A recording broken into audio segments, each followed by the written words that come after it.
Енді Америка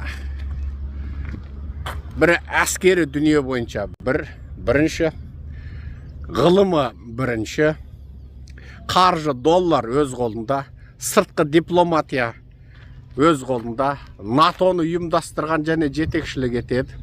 Бүкіл дүние жүзіндегі ең озық ғылымды осылар жасайды. Бүкіл жер шарына интернетті осылар таратып отыр. Бүкіл жер әлемінің коммуникациясы осылардың қолында. Енді айналып келгенде фильм жасауында да осы. Және бұл бүкіл жер бетіндегі ең керемет IQ жоғары адамдардың барлығын өзіне шақырып алатын ел.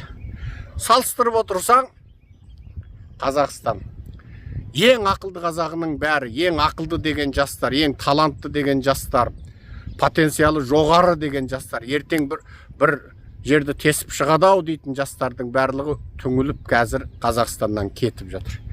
Екі қолға бір күрек жұмыс таппаған қазақ жер әлемде 9-шы үлкен территорияда жанын бағалмай шетелде қаңғып жүр. Жоқтан бар жасап отырған елдерді қара, барын жарата алмай отырған елдерді қара. Жерінің астында 1 грамм байлығы жоқ. Оңтүстік Корея мен Жапон қалай байып отыр. Жер әлемнің бүкіл байлығы бар, Қазақстан қалай кедей болып отыр. Біз сияқты мұнай мен газға бай Сауд Арабия, Катар, Араб бірлескен әмірлігі, Дубайлар, олар қалай өмір сүріп жатыр? Ал олармен пара-пар мұнайы бар. Тіпті біздің бір Атыраудың мұнайы Дубайдың мұнайынан 4 есе көп өндіреміз. Бірақ Атырау қайда, Дубай қайда?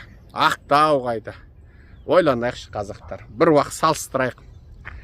Назарымызды жаңағы өңкөй бір болмайтын тақырыптарға аударып, анау, мынау деп болмайтын темаларды көтергенше, көтеретін тема мен тірімде, дәл бүгін, ертең емес, 2050 емес, 2060 емес, дәл бүгін мен бақытты өмір сүруім керек дегенді ойланайықшы. Неге олар ұрлайды, неге олар миллиардер, ал сен неге қайыршының ар жақ бер жағында өмір сүріп жатсың? Соны ойла.